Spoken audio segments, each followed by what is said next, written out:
सुनिए, वो ऋषि कौन थे? तो हमारे आदि पिता। आदि पिता मतलब नारायण के नाभि से कमल निकली, कमल पे ब्रह्मा जी आए और ब्रह्मा जी का मानसिक सृष्टि में सबसे पहले 4 ऋषि, जिनको सनक, सनंदन, सनातन और सनत कुमार कहते हैं, ये आए। उसके बाद नारद जी। ये ऋषि परंपरा कहां से चली? तो ब्रह्मा जी की जो मानसिक सृष्टि है ना, वहां से ऋषि परंपरा चली। आप अपने आप को ढूंढिए कि हमारे पिताजी का नाम, उनके पिताजी का नाम, उनके पिताजी का नाम, कोई तो होंगे ना उनके भी पिताजी। तो सबसे बड़े वाले पिताजी जो हैं वो कश्यप जी हैं आपके। ऐसे तो मूल रूप में सबसे बड़े पिताजी नारायण हैं, पर जिस वहां देव परंपरा थी, ब्रह्मा जी तक क्या था? देव परंपरा थी। ऋषि परंपरा में आए और ऋषि परंपरा से फिर हम मनुष्य परंपरा में आए। तो आपके पूर्वज का नाम हुआ कश्यप ऋषि। अब जरा सोचिए कि हम ऋषि के संतान हैं, तो ऋषियों का कुछ गुण हम में होना चाहिए कि नहीं होना चाहिए? हाँ या ना, कुछ तो बोलिए। होना चाहिए ना जी? तो कितना % है ऋषि वाला गुण? रिपोर्ट कार्ड मिला लीजिए, हमें बताने की जरूरत नहीं है। ऋषि का काम क्या है वो हम बता देते हैं, आप मिला लीजिए कि इसमें से कितना % हमारा नंबर आ रहा है। ऋषि नित्य 4 प्रकार के यज्ञ करते हैं, इसके बिना उनको जल ग्रहण करने में भी पाप लगता है। 4 यज्ञ क्या होता है? पहला है ऋषि यज्ञ, दूसरा है देव यज्ञ और तीसरा है भूत यज्ञ और चौथा है मनुष्य यज्ञ। ये 4 प्रकार का यज्ञ रोज करना है। ऋषि यज्ञ क्या है? प्रतिदिन कुछ ऋषियों की वाणी सुनना, ये आपके लिए ऋषि यज्ञ है। भागवत जी का पाठ कर लें, रामचरितमानस का पाठ कर लें, हनुमान चालीसा का पाठ कर लें, गोपी गीत का पाठ कर लें, नारायण कवच का पाठ कर लें, जो भी आपको अनुकूल पड़े। जो भी मतलब, बहुत ध्यान से सुने, जो भी मतलब जो हमारे वेद के आधारित परंपरा है, मनगढ़ंत परंपरा बना करके नहीं। आजकल लोग नए नए परंपरा में भी ढलने लगे हैं, वो हमारी ऋषि परंपरा नहीं है। जो वेद प्रमाणित है और जो संत प्रमाणित है, वैसे वाणी को रोज पढ़ना और सुनना। पढ़ने में तो बड़ी समस्या है, संस्कृत का उच्चारण ही नहीं हो पा रहा है क्योंकि पढ़े ही नहीं। तो चलिए, टेक्नोलॉजी के जमाने से, मोबाइल के जमाने से आप कुछ न कुछ संतों का प्रवचन, कुछ न कुछ भजन सुन सकते हैं, कोई न कोई मंत्र पाठ सुन सकते हैं। इसको ऋषि यज्ञ कहते हैं। देव यज्ञ क्या है? तो जिस परंपरा में का मतलब जो आपकी गुरु परंपरा है, गुरु परंपरा के द्वारा जो मंत्र प्राप्त हुआ है, अगर आपको कृष्ण नाम की मंत्र प्राप्त है तो भगवान कृष्ण के मंत्रों से, राम नाम का मंत्र प्राप्त है तो भगवान राम के मंत्रों से, अगर नारायण नाम का मंत्र प्राप्त है तो नारायण के मंत्रों से नित्य यज्ञ में आहुति देना। क्यों? अग्नि जो है सो भगवान का मुख है। अग्नि, गौ और ब्राह्मण, ये तीनों का कुल एक है। अग्नि में हवन करना, भोजन का पहला ग्रास गौ को खिलाना, कुछ दिन सालों पहले तक ये परंपरा चलती थी। पहला हिस्सा गौ का निकलता था। ब्राह्मण को भोजन कराना, इसलिए आज भी देखेंगे घर में कुछ भी शुभ हो या अशुभ हो, ब्राह्मण को जरूर भोजन करवाया जाता है और भोजन के बाद दक्षिणा भी दी जाती है। क्यों?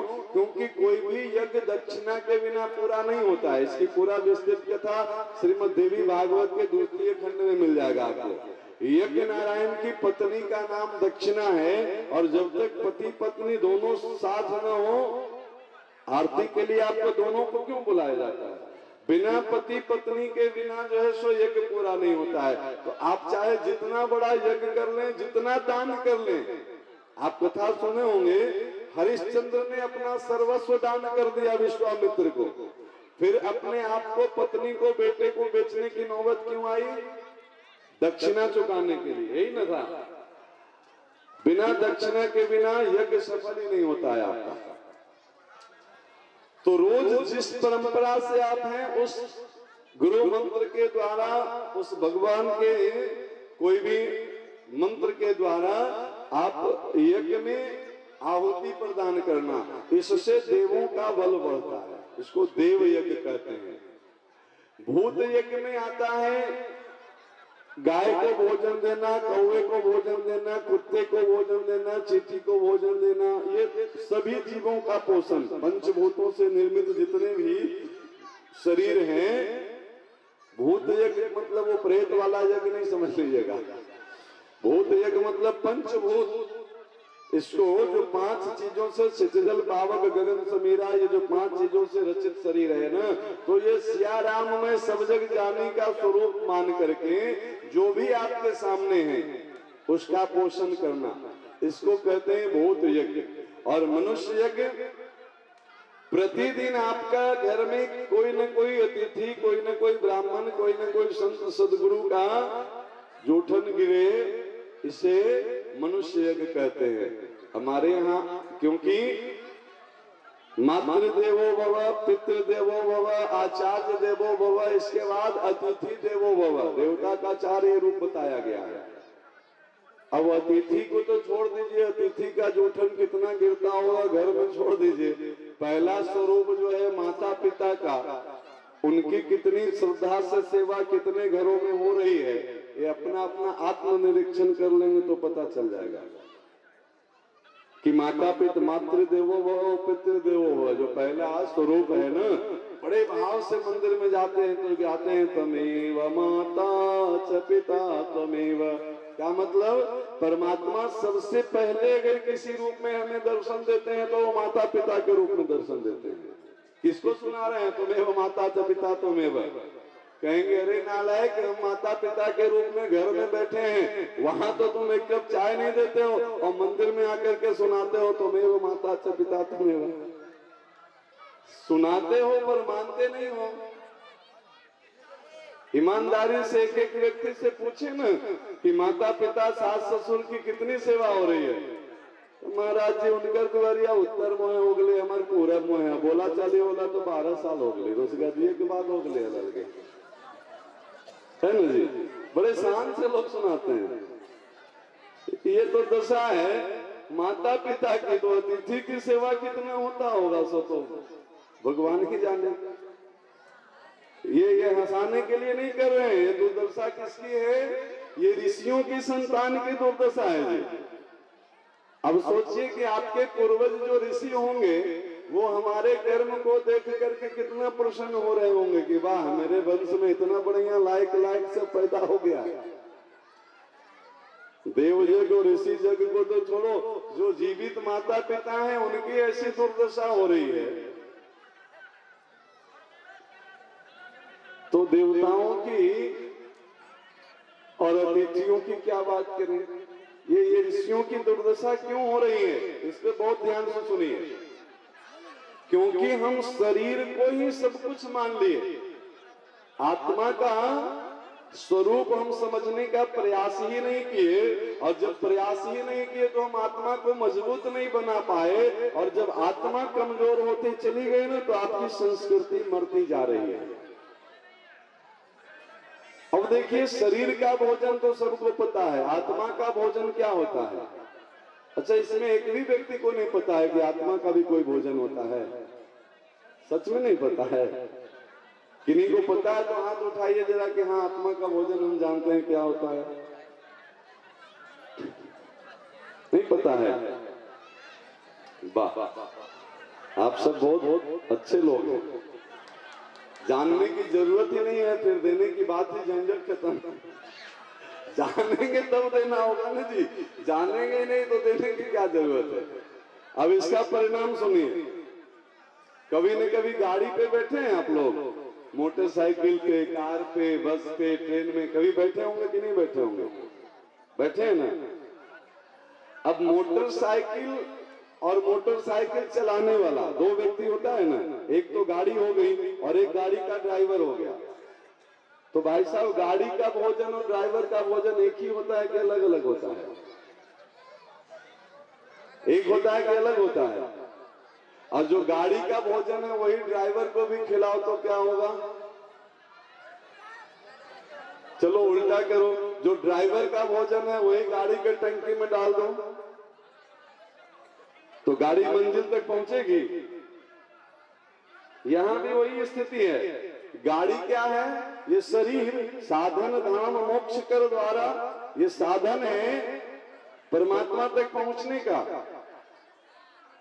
और इसको चलाने वाला कौन है? अभी बता चुके हैं, कारण शरीर, ड्राइवर आत्मा जब तक है तभी ना शरीर चल रहा है जी।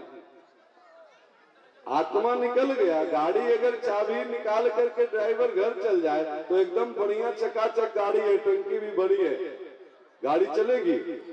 तो चबिया निकाल करके परमात्मा जिस दिन चल देंगे ना तो गड़िया शोरूम में खड़ी रह जाएगा, एक को डेग नहीं बढ़ेगा, मंजिल तो दूर। अब ड्राइवर खूब खा पी करके मजबूत है और गाड़ी एकदम टंकी खाली है, तब भी नहीं चलेगा। तो दोनों को ठीक ठाक होना चाहिए ना। तो हम शरीर को तो खूब खिलाते पिलाते रंग पोत करके एकदम चकाचक ठीक रखते हैं, और आत्मा को भूखे रखे हुए हैं। तो आत्मा शरीर को इस मंजिल तक कैसे ले जाएगा? शरीर का मंजिल क्या है? जीवात्मा का मंजिल परमात्मा की प्राप्ति है। और वो तब होगा जब आपका आत्मा मजबूत रहेगा, ड्राइवर ठीक रहेगा, तभी गाड़ी को मंजिल तक पहुंचाएगी। और आत्मा का भोजन कोई दूसरा नहीं है, ये जो अभी आपको प्राप्त हो रहा है ना, यही आत्मा का भोजन है। भगवान का अंश है ना, ईश्वर अंश जीव अविनाशी। तो ईश्वर की चर्चा, ईश्वर की कथा, ईश्वर का नाम जप, ईश्वर का गुणगान, ईश्वर का संकीर्तन, यही आत्मा का भोजन है। अब ईमानदारी से बताइए कि कितना देर रोज होता है भजन भगवान का? 24 घंटा में कई घंटा? कितने देर रामचरितमानस की पाठ होती है, कितने देर हनुमान चालीसा होती है, कितने देर भागवत जी की पाठ होती है, कितने देर जो है सो गुरु मंत्र का जप होता है। अच्छा, गुरु मंत्र समझते हैं आप लोग? कितने लोग समझते हैं? हाथ उठाइए, गुरु मंत्र क्या होता है? वाह। एक और चीज बताइए, यहाँ पे परंपरा से दीक्षा लिए हुए कितने लोग बैठे हैं, जो परंपरा से गुरु से दीक्षा लिए हुए हैं? चलिए जोरदार तालियां बजाइए अपने लिए। दीक्षा का मतलब क्या होता है? दीक्षा में दो शब्द है, दीयते ज्ञान। गुरु अपने शिष्य को ज्ञान प्रदान करते हैं और उससे क्षरण होता है, क्षय होता है। किस चीज का? शिष्य के पापों का। इसको कहते हैं दीक्षा। और दीक्षा लिए हैं कि नहीं लिए हैं, ये हाथ उठा करके बताना पड़ा तो ये गड़बड़ स्थिति है। हमको देखकर, आपको देखकर पता चल जाए कि ये इस परंपरा से दीक्षित है। कैसे? तो दीक्षा का कुछ स्वरूप होता है। आप रोड किनारे जाते हैं तो बहुत सारे वृक्ष लगे हुए दिखते हैं, लेकिन उसमें कुछ वृक्ष ऐसे होते हैं जो वन विभाग के द्वारा लगाए होते हैं। तो दोनों में अंतर दिखता है। वन विभाग जिस वृक्ष को लगाता है ना, उसको खूब बढ़िया से घेर देता है और उस पर अपना नाम लिख देता है ना जी, वन विभाग के द्वारा। अब अगर जानबूझ करके आप उस वृक्ष को नुकसान पहुंचाते हैं तो आपको सजा हो सकती है। नहीं, जंगली पेड़ों को आप काट सकते हैं, पर जो वन विभाग के द्वारा रोड किनारे लगा करके उसको घेरा में कर दिया गया, वन विभाग का मोहर लग गया, उसको आप काट सकते हैं? नहीं काट सकते हैं। उसी प्रकार से सामान्य जीवों के साथ आप कुछ भी व्यवहार करें, पर जो गुरु चरणारविंद का आश्रय प्राप्त कर लिया है, जो भगवत परंपरा से जुड़ गया है, उसको अगर आप नुकसान पहुंचाने का प्रयास करेंगे ना, तो वो कमजोर हो सकता है, पर उसके स्वामी बहुत मजबूत होते हैं, फिर वो आपको दंडित करेंगे। पर वो उससे जुड़े विधिवत तो हमारे यहाँ दीक्षा का जो स्वरूप है, उसमें 4 चीजें आपको प्रत्यक्ष दिखनी चाहिए। कौन कौन सी चीज? तो देखिए आप सामने, पहला यह दिख रहा है ना, तिलक। उस व्यक्ति की परंपरा का तिलक दिखना चाहिए आपके माथे पे। मुहर तो होनी चाहिए कि नहीं होनी चाहिए? अरे राष्ट्रपति प्रधानमंत्री भवन में चाहे जितनी बड़ी बिल पास हो और उस पर प्रधानमंत्री राष्ट्रपति का दस्तखत मुहर न हो तो वैलिड रहेगा? स्टोनो लिख पढ़ करके सब फाइल तैयार कर दिया और साहब दस्तखत ही नहीं किए तो पास हो जाएगा जी बिल? नहीं ना। तो उस पर मुहर भी तो होनी चाहिए कि नहीं होनी चाहिए? तो उसी तरह से इस शरीर पे हम गुरु परंपरा से मंत्र प्राप्त किए हैं तो उस परंपरा के कुछ चिन्ह दिखने चाहिए। आप जिस परंपरा के हैं ये गुरु परंपरा के चिन्ह है। क्या चिन्ह है? ये फैशन का चिन्ह नहीं है। इसमें तो देख रहे हैं ना, ये भगवान के चरण बने हुए हैं और इसमें भगवान का 3 स्वरूप दिखता है।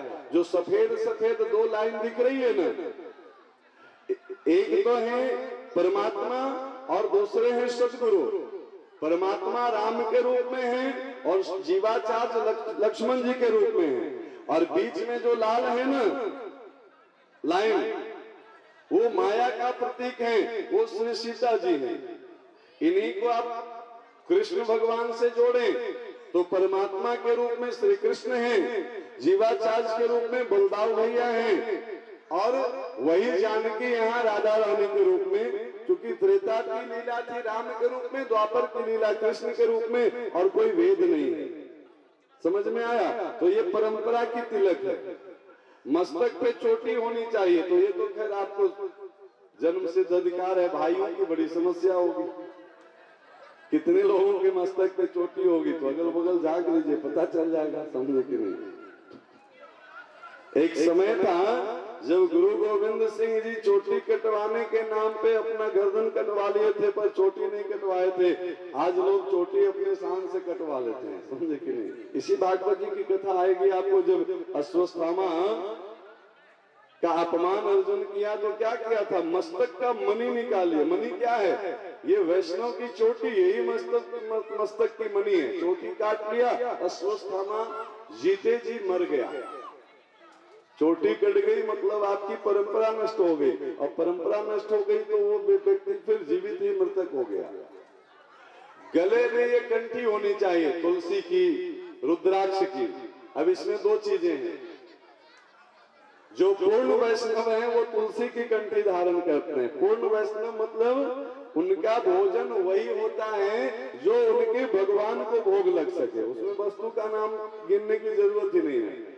हमारे राम जी, हमारे श्याम सुंदर को जो भोग पधराने लायक है, जो भगवान को भोग लगे वही प्रसाद भक्त को ग्रहण जो करने योग्य है। जो हमारे भगवान के लिए नहीं वो भक्त कभी उसको ग्रहण नहीं करेगा, क्योंकि जो मेरे राम का नहीं वो मेरे काम का नहीं, चाहे उसकी स्वाद जैसी हो, उसकी विशेषता कुछ भी हो। तो जो इस नियम को निभाए वो तुलसी की कंठी। तुलसी क्यों? क्योंकि तुलसी काष्ठ की जाति की है, लकड़ी है ना, और लकड़ी की विशेषता होती है कि वो जल में कभी डूबती नहीं है। छोटा सा कंकड़ पत्थर डाल दें तो डूब जाएगा, पर आप बड़ा से बड़ा लकड़ी का बोटा डाल दें नदी में, वो तैरता हुआ पार हो जाएगा। और ये तुलसी कोई साधारण तुलसी नहीं है, ये नारायण के चरणों में चढ़ती है। तो नारायण के चरणों में चढ़ने वाली तुलसी अगर आपकी परंपरा से कंठ में बन गई ना, तो न ये खुद डूबेगी और न आपको इस संसार सागर में डूबने देगी। ये तो तैरा करके श्री चरणों में, बांके बिहारी के चरणों में पहुंचा देगी। इसलिए अपने आप परंपरा है कि जीते जी न भी ले सके ना तो मरते समय इसके मुख में तुलसी गंगा जल डालो। तुलसी क्या है?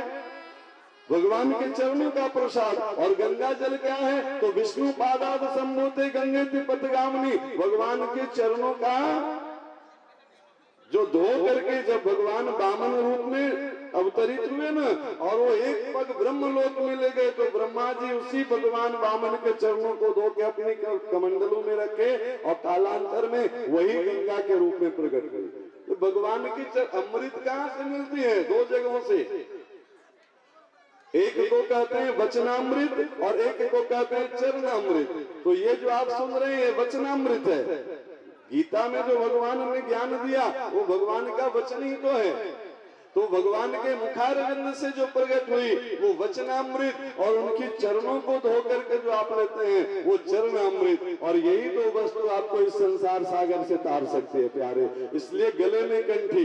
अब थोड़ा गृहस्थ जीवन का एक समस्या है, लहसुन प्याज महाराज जी नहीं छोड़ता है, बाकी तो छोड़ सकते हैं। तो जो लहसुन प्याज नहीं छोड़ सकते हैं वो रुद्राक्ष की कंठी ले सकते हैं, दीक्षा वो भी ले सकते हैं। पर लहसुन प्याज तक तो ठीक है, उससे आगे की छूट नहीं है, उससे आगे समझ रहे हैं ना, उसको राक्षसी भोजन कहते हैं। रामचरितमानस में उसकी व्याख्या मिल जाएगा। जब हनुमान जी भक्ति की खोज में गए लंका, तो क्या देखे लंका की विशेषता, कहीं महिष मानुष धेनु खर यज खल निशाचर भक्षय। लंकावासी क्या खाते थे, तो कहीं महिष भैंसा, मानुष आदमी, महिष मानुष धेनु गाय, खर मतलब गधा, अज मतलब बकरी, ये सब खाते थे। ये कौन खाते थे, तो निशाचर भक्षय। इसको खाने वाला कौन हुआ, वो राक्षस हुआ, देखने में चाहे जैसा भी हो। अच्छा, लंका की एक और विशेषता, वहां भैंसा खा सकते हो भाई साहब, गधा खा सकते हो, बकरा खा सकते हो, आदमी खा सकते हो, पर फल नहीं खा सकते हो। हनुमान जी फल खाने चल गए गलती से, तो उस पर लोग टूट पड़ा जी, लंका में और फल खाएंगे, ये तो बहुत गड़बड़ है। ये फल क्या है, वो अमरूद और सेब खाने नहीं गए थे। मानव जीवन का फल है भगवत चरणों की प्राप्ति, भक्ति की प्राप्ति। वो भक्ति रूपी फल खाने गए थे। और लंका वासी को सबसे ज्यादा परेशानी ऐसी है कि आप लंका में आके भक्ति को प्राप्त नहीं कर सकते हो। भक्ति को तो हम कैद करके रखेंगे, समझे कि नहीं। ये क्या है,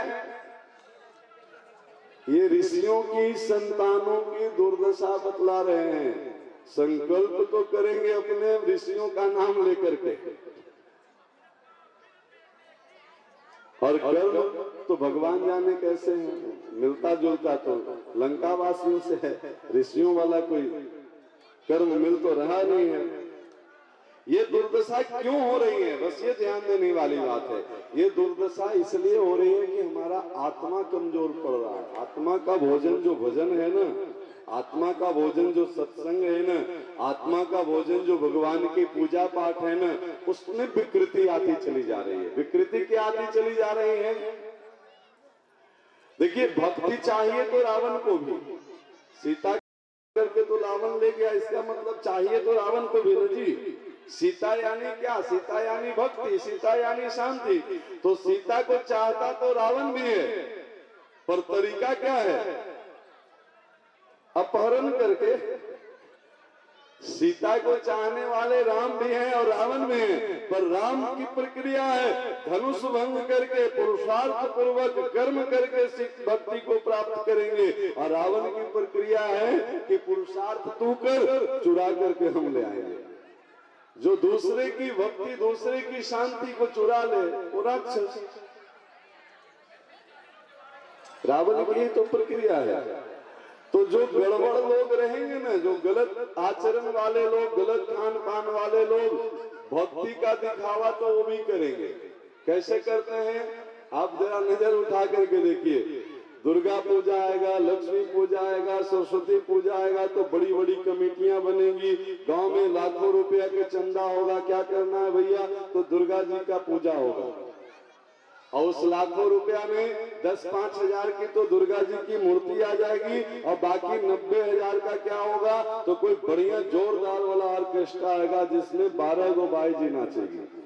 ऐसा होता है कि नहीं होता है समाज में। तो मूर्ति तो दुर्गा जी का, पूजा दुर्गा जी का, चंदा दुर्गा जी के नाम पे, लक्ष्मी जी के नाम पे, सरस्वती जी के नाम पे, और कार्यक्रम प्रोग्राम किसका हो रहा है, ये क्या है, धर्म के आड़ में अधर्म करना। ये साधारण बात नहीं है, ये बहुत बड़ा अपराध है, पतन का कारण है। गलती आप कर रहे हो ना, इसकी सजा आपकी पीढ़ियों को भुगतना पड़ेगा। हम नहीं कह रहे हैं। सीता का अपहरण रावण किया था ना जी, मेघनाथ अपहरण किया था क्या, अक्षय कुमार अपहरण किया था क्या?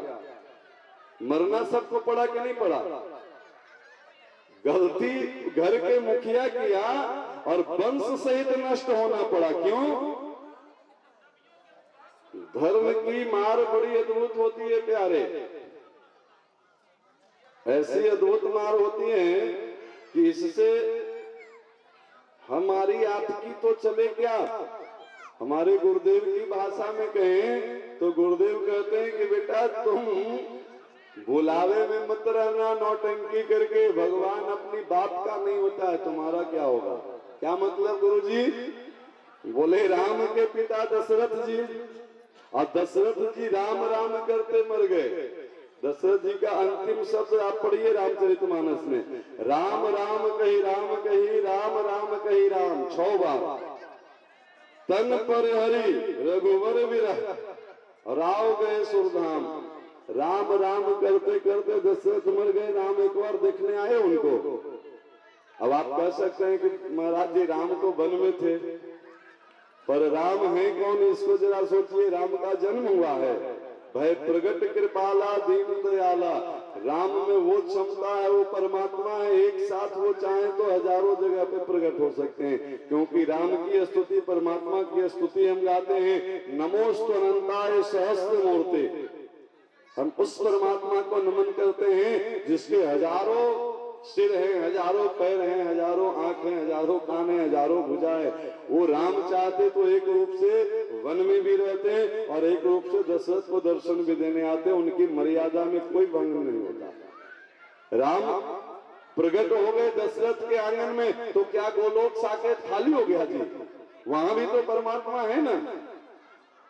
अब आप कहेंगे कि तो फिर आए क्यों नहीं? क्योंकि उस समय दशरथ का एक कर्म फलित हो रहा था। कर्म क्या था? गलती से दशरथ जी के हाथों श्रवण कुमार की हत्या हो गई थी। जानबूझ करके नहीं, गलती से शब्द वेदीवान चला, मृग समझ करके जो है श्रवण कुमार की हत्या हो गई। और श्रवण कुमार के माता पिता की श्राप लगी कि जिस प्रकार से हम पुत्र वियोग में मर रहे हैं, तुम्हें भी पुत्र वियोग में मरना पड़ेगा। ये गलती से बना हुआ कर्म अगर फलित हो तो भगवान भी पुत्र के रूप में सामने विराजमान हो, वो भी कर्म फल को नहीं बदल सकते हैं। और जो जानबूझ करके जीव हत्या कर रहा है उसके कर्मों का फल तो बड़ा ही अद्भुत होने वाला है, चिंता करने की बात नहीं है। क्या करें महाराज जी, आदत से मजबूर हैं, जीभ का स्वाद मनता नहीं है, तो उसी का परिणाम तो है ये भागवत जी और रामचरितमानस। ये क्या है? आईना है धर्म का। रामचरितमानस में 2 चरित्र हैं, एक राम का, एक रावण का, एक सीता का, एक शूर्पणखा का। आप अपने आप को जरा देखिए कि हमारा चरित्र राम के रूप में फिट होता है कि रावण के रूप में, सीता के रूप में फिट होता है कि शूर्पणखा के रूप में। श्रीमद् भागवत जी उठाइए तो देखिए कि कृष्ण का चरित्र हमसे मिलता जुलता है कि कंस का चरित्र हमसे मिलता जुलता है, रुक्मिणी का चरित्र हमसे मिलता जुलता है कि पूतना का चरित्र हमसे मिलता जुलता है। और आईना देखने के बाद अगर पता चल जाए कि काजल थोड़ी टेढ़ी है, बिंदी थोड़ी टेढ़ी है, तो धर्म क्या कहता है कि उसको थोड़ा ठीक कर ले, है ना जी?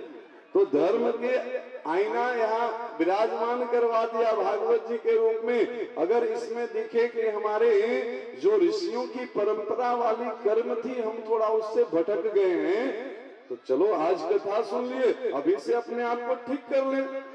कहते हैं ना, अगर गलती रुलाती है तो राहें भी दिखाती हैं, जो कर ले ठीक गलती को उसे इंसान कहते हैं प्यारे।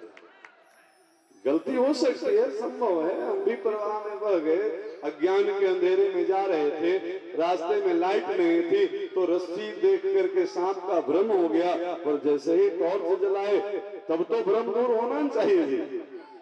ये जब धर्म का लाइट जल गया तब भी रस्सी को सांप ही मानते रहेंगे। क्या कहता है मन मस्तिष्क में? त्रुटि हो रही है, गलती हो रही है, देखिए तत्काला काक हो एपिक बकौ मराला।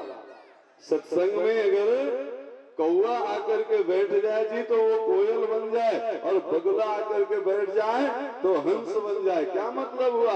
उसकी आकृति बदले या न बदले, उसकी प्रकृति बदल जानी चाहिए। कौवे और कोयल की प्रकृति में अंतर क्या है? कौवा जब भी बोलता है आपके छत पे मुंडेर पे तो किसी की आगमन की सूचना देती है, नहीं जी? लोग कहते हैं ना आज कौवा बोल रहा है मतलब कोई आने वाला है, लेकिन उसकी ज्ञान बहुत अच्छा होता है, आगमन का सूचना देता है, पर वाणी उसकी बड़ी कर्कश होती है। कोयल जब भी बोलती है तो विरह की गीत गाती है, पर गीत विरह की, पर वाणी बड़ी उसकी मीठी होती है, इसलिए विरह की गीत भी बड़ी अद्भुत लगती है। नहीं, कावा का को धन है रे, कोयल का को दे, कावा का को धन है रे, कोयल का को दे, मीठे शब्द सुनाई के जग अपना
चार पद जो हैं बड़े अद्भुत हैं। यह तन बिस्की वैलरी गुरु अमृत की खान, शीश दिए। शीश देना मतलब रावण के जैसा सर काट के चढ़ाना नहीं, शीश देना मतलब अपने मन बुद्धि अंतःकरण से गुरु के चरणों में समर्पित होना। विचारों का केंद्र है ना मस्तिष्क, तो मस्तिष्क जिसको स्वीकार कर ले फिर पूरा शरीर उसे स्वीकार कर लेती है। आया है सो जाएगा, राजा रंग फकीर। आप चाहे जितने स्वाद ले लेके खा लें, अमर होने वाले हैं नहीं। न शरीर अमर होगा और न आपके वैसे कर्म अमर होंगे। कर्म भी यही अमर होगा और शरीर भी यही अमर होगा, राजा परीक्षित की तरह मरने के बाद भी। अब देखिए दो चीजें बताए, तीन चीज बताए ना, गुरु परंपरा का तिलक, मस्तक पे चोटी, गले में कंठी और हाथ में क्या होनी चाहिए? गुरु प्रदत्त मंत्र की सुमिरनी। क्योंकि जिस तरह से जल की स्वाभाविक गति ढलान की ओर होती है, उसी तरह से मन की स्वाभाविक गति भी ढलान की मतलब पतन की ओर होती है। पानी को अगर गड्ढे में डालना हो तो ऊपर गिराओ नीचे चल जाएगा, पर पानी को अगर 5वीं मंजिल पे पहुंचाना हो तो यंत्र लगाना पड़ेगा ना जी, मोटर का सहारा लीजिए तो चढ़ेगा, वरना बाल्टी तो पसीना छूट जाएगा चढ़ाने में, कैसे टंकी भरेगी। तो जिस प्रकार से जल यंत्र से ऊपर चढ़ते हैं ना, उसी प्रकार से मन गुरु प्रदत्त मंत्र से ऊपर चढ़ते हैं प्यारे। जब आप रोज अपने परंपरा से गुरु प्रदत्त मंत्र का जप करेंगे ना, तो आपका मंत्र धीरे धीरे धीरे धीरे धीरे धीरे रजोगुण तमोगुण को त्याग करके ये शतोगुण में प्रवेश करेगा। और जब शतोगुण में प्रवेश करेगा ना, तब इन्हीं आंखों से आप प्रिया प्रीतम राधा माधव सीताराम का दर्शन कर पाएंगे, इसी शरीर से, इन्हीं आंखों से। इस कराल कली काल में ऐसे अनेक संत हुए हैं जिनको एक बार नहीं 56 बार जो सो भगवान का दर्शन हुआ जी, साक्षात लीला करते हैं जिनके साथ। ऐसी अनेक कथा आप सुनेंगे अगले 5-6 दिनों में। अब कंठी की बात तो आपको बता दी कि मैं खुद डूबती है, मैं आपको भव सागर में डूबने देगी। अब जरा तिलक की बात देख लीजिए, ये तिलक क्या है?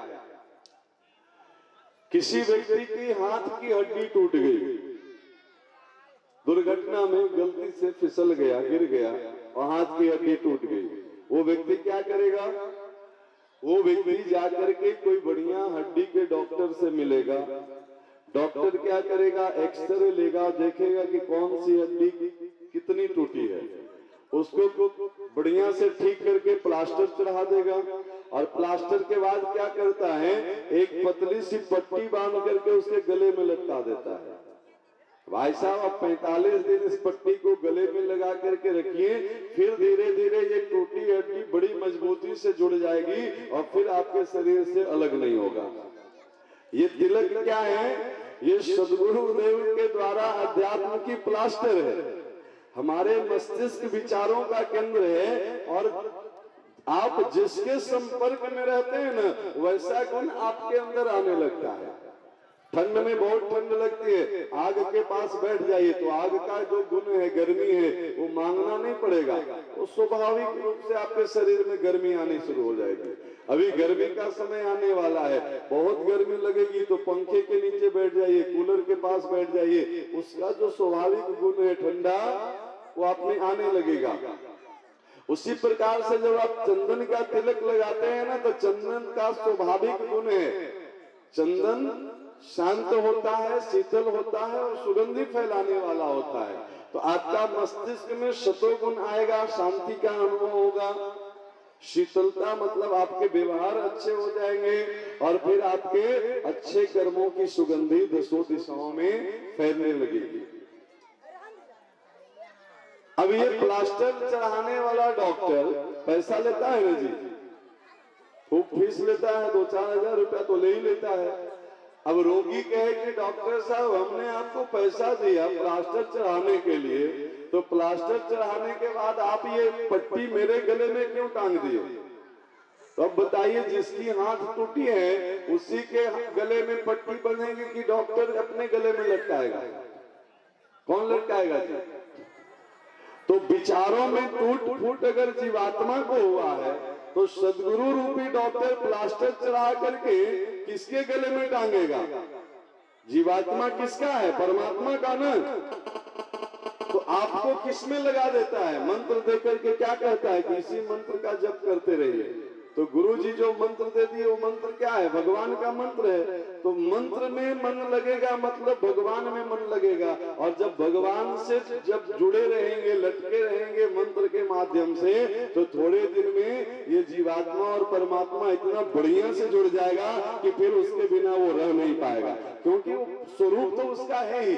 संसार में आकर के थोड़ा सा टूट फूट हो गया है, तो उसको ठीक करने के लिए सदगुरु ने अध्यात्म की प्लास्टर चढ़ा दी और ये कंठी की पट्टी लटका दी और कोई न कोई भगवान नाम कान में सुना दिया। इसके माध्यम से आप भगवान में लटक जाइए। थोड़ी दिन भगवान अपने गले में लटका के रखेंगे, फिर उनके साथ रहने का अभ्यास हो जाएगा और फिर आपका जीवन देवताओं जैसा हो जाएगा, ऋषियों जैसा हो जाएगा। फिर अपनी अपनी परंपरा को पहचानना प्रारंभ कर देंगे। ऐसे सुंदर अद्भुत विधान है। गुरु परंपरा बस वो नहीं, आजकल गुरु दो तरह के होते हैं। रामचरितमानस में लिखा है, उत्तरकांड में पढ़ेंगे, हरहि शिष्य धन शोक न हरहि ते गुरु घोर नरक में पड़े। तो आजकल समाज में कोई एक दूसरे को ठग लेता है ना, तो कहता है कि देखो ये उसका भी गुरु निकला, कहते हैं ना जी। तो वैसे गुरु से कोई कल्याण होने वाला नहीं है। जब तक आपकी परंपरा जीवित न हो, तो भीड़ में नाम लिखवा देने से भीड़ का हिस्सा तो हो सकते हैं, पर कभी भी आपका आत्म कल्याण नहीं होने वाला है। आत्म कल्याण तो होगा जब आप उस परंपरा को जिएंगे, निभाएंगे। दिखना चाहिए। आजकल पैकिंग का जमाना है, प्रोडक्ट बाद में दिखता है, पैकिंग बढ़िया दिखनी चाहिए। तो आपके घर में कोई भगवान का भक्त आए ना, तो आपके घर का वातावरण देख करके उसे पता चल जाए कि यस ये कोई भगवत भक्त का घर है। आपके यहाँ का भोग प्रसाद पा करके वो संतुष्ट हो जाए कि इस भगवान का प्रसाद पाने को मिल रहा है। वो दिखना चाहिए। गुरु दीक्षा लेना अच्छी बात है, पर उस परंपरा को निभाना, उसको जीना, ये सबसे अच्छी बात है। इससे कल्याण होने वाला है। आइए 2 मिनट हरि नाम का संकीर्तन करेंगे, उसके बाद आज की कथा की आरती करेंगे। फिर कल हम सब नियत समय पे 6 बजे से कथा के लिए उपस्थित होंगे। जय जय नारायण नारायण हरि हरि, जय जय नारायण नारायण। सभी लोग आइए। जय जय नारायण नारायण हरि हरि, जय जय नारायण नारायण। तेरी लीला प्रभु है न्यारी न्यारी, हरि हरि, जय जय नारायण नारायण हरि हरि, स्वामी नारायण नारायण हरि हरि।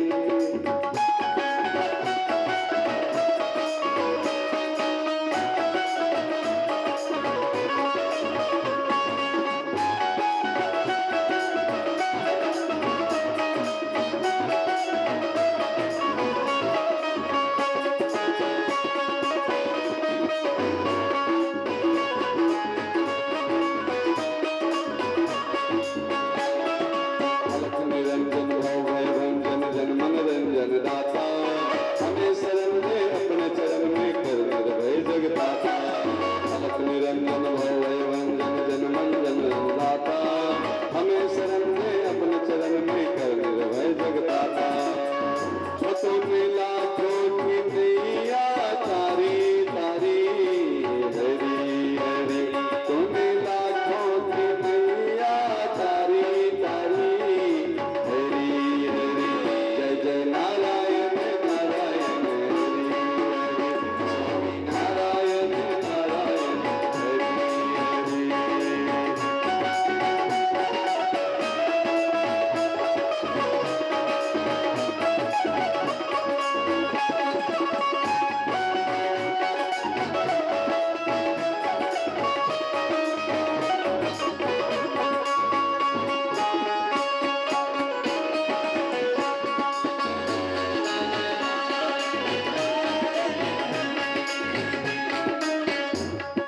प्रभु के नाम का पारस जो छोले हो जाए सोना, तो अक्षर का शब्द हरि है लेकिन बड़ा सलोना। प्रभु के नाम का पारस जो छोले हो जाए सोना, तो अक्षर का शब्द हरि है लेकिन बड़ा सलोना। पतुन संकट काटे बारी बारी, हरि हरि, जय जय नारायण नारायण हरि, जय जय नारायण नारायण हरि हरि, स्वामी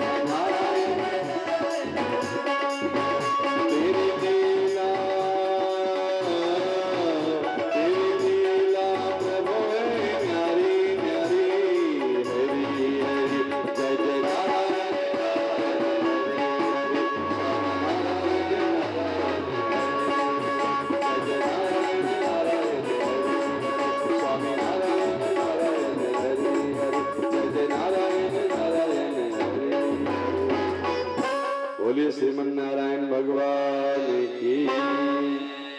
आज की कथा यही विराम लेती है।